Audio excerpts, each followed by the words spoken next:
il y a pas de problème. C'est très simple. Encore une fois, il s'agit de deux maisons distinctes. La maison qui est objet du titre foncier de l'Assemblée nationale n'a pas fait l'objet d'un troc. Elle est là en face de l'hôpital Fann. La maison bu nga xam ne foofu la ñu dëkkaloon président Assemblée nationale avec après l'historique bi Amadou Diouf di wax mooy maanaam nuisance sonore yi et cetera. Cette maison là c'est un bien de l'État. Il a fait l'objet d'un troc. Maintenant si tu veux on peut revenir sur le troc moo tax ba waa ji ne jaay nañ këru président Assemblée nationale résidence officielle président may leen lii ñu bind titre foncier nga xam ne résidence président Assemblée nationale kenn jaay ko lu ñu jaay bokkul ak loolu. Voilà.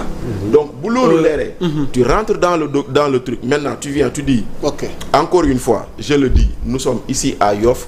Le mur là dafa am quelques non man li ma bëggoon wax rek mooy l'histoire du titre foncier. C'est-à-dire que man honnêtement gisaguma un texte déglu ma gisuma document buy wone ne la maison des hôtes titre foncier Assemblée nationale non titre foncier Assemblée nationale la man gisuma ko. OK. Xëy na ça existe mais man li may jàpp mooy que c'est un bien de l'État du Sénégal à travers la société du patrimoine bâti de l'État. OK. C'est tout.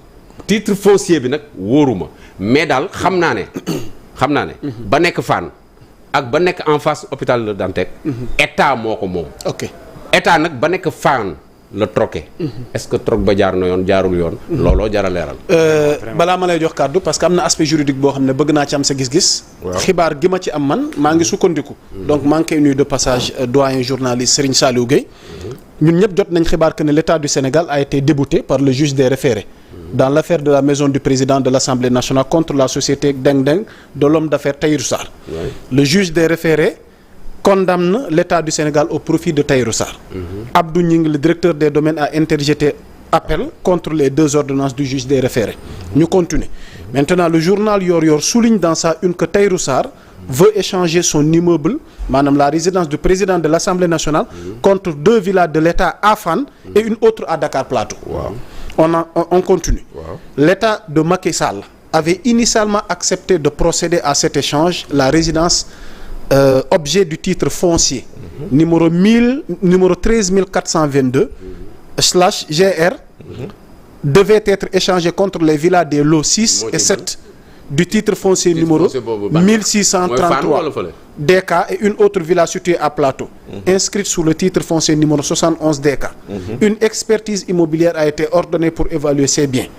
Selon le rapport de l'expert Abdoulaye Diouf daté du 30 avril 2024, la valeur vénale de la résidence du président de l'Assemblée nationale est de 5,92,029,846 francs CFA. Résidence de Fann. De Fann. Et la valeur vénale des 3 villas de l'État convoitées par Tahirou Sarr est de 9,480,731,000 francs. Cette résidence avait été cédée à Tahirou Sarr 7 ans auparavant pour seulement 742,335,154 francs. L'expertise a conclu une soulte de 44,898,000 francs en faveur de l'État. Cependant, la Direction générale des impôts et domaines Abdoulaye Diagne a contesté les conclusions de l'expertise, estimant que les prix retenus pour des terrains en bord de mer étaient sous-évalués. En bord de mer étaient sous-évalués. Selon lui, les 2 villas proposées par l'État valaient 8,118 milliards, ce qui aurait dégagé une soulte de 3,25,970,154 francs CFA au profit de l'État. Yoor Yoor rapporte que dans une lettre datée du 5 mars 2024, le ministre de l'économie et des finances d'alors, Feu Moustapha Ba, paix à son âme, justifiait l'échange en ces termes. Compte tenu du standing de la villa répondant parfaitement aux besoins de sécurité et de confort pour une personnalité de l'État, il a été décidé de faire un échange avec la société civile immobilière Deng Deng. Cependant, l'exécution de cet échange a été compromise. En effet, un document daté du 9 avril 2024 bokki ngeen jéggal ma ci lecture bu yàgg bi ak nasaraan bi peut-être dinañ ci ñëw en résumé tënk ko. En effet, un document daté du 9 avril 2024 a révélé que la villa objet du titre foncier numéro 71 DK était en voie d'être attribuée à une autre société, maanaam SCI Fawzeni. Cette situation a jeté une ombre sur la légalité de l'échange. Malgré cela, comme le souligne Yoor, le juge des référés a statué dans une ordonnance du 13 mai en faveur de Tahirou Sarr, sommant l'État de parfaire l'échange ou de libérer la résidence, objet du titre foncier numéro 13422 GR ma yem foofu. loolu leer na. voilà xam nga léegi nag fu mu toll. c'est très clair. c'est très clair mooy lu ñu doon wax sànq. waaw aujourd'hui encore une fois. léegi ci tënk. ngir ñu ñuy seetaan. ci lu ñuy seetaan maanaam parce moo que lecture bi gudd na. lecture bi gudd na. mais c'est une transaction foncière. entre une société civile immobilière qui appartient à Tahirou Sarr. et l'État du Sénégal. Tahirou am na ndam. Tahirou am na ndam moo tax may la décision de justice génn na moo tax sànq ba nga waxee may la yomb na simple na.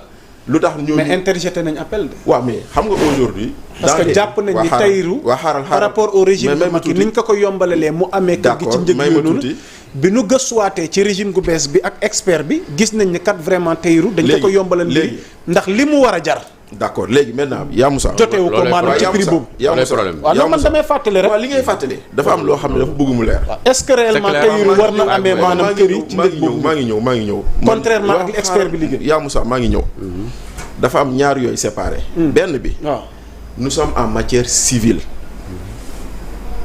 nous sommes en matière civile defe naa Pape Demba c'est seulement en matière pénale que l'appel est suspensif non. ici on est en matière civile. donc def appel taxul mu suspendre transaction bi ci lu ma yaakaar bokk ba xëy na mën na am ma jub moo tax xam naa daal en matière pénale l'appel est suspensif.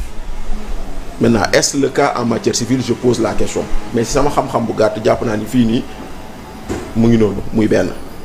deuxièmement acquisition buy nii ñu defal tey bu Tahirou Sarr c'est des acquisitions yoo xam ne yàgg na am Sénégal Moustapha Niasse këram gii mu dëkk Fann résidence acquisition bu mel nii la woon sous Senghor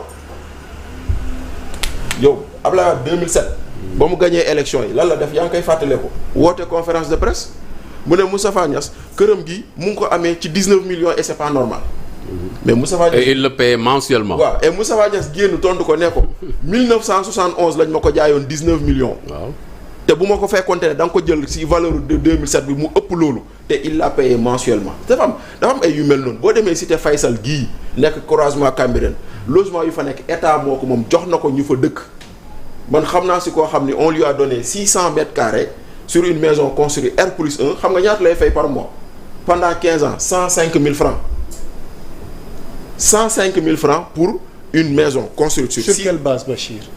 Sur quelle base? ñoom ñoo c'est des logements de fonction. c'était des logements de fonction yoo xam ne état dafa dem ba ci biir mu jàpp ni c'est des logements délabrés te ñi fa dëkk ñoom nee nañ pare nañ pour investir état bu see def xaalis. moo waral état jël ko. parce que yomb na séddee leen ko mais je te dis. moi je connais quelqu'un qui a 600 mètres carrés. de maison 600 mètres carrés fii. Cité Faysal gi. 600 mètres carrés di fay 115 000 francs. le mois sur une durée de 15 ans. mais loolu day xaalis.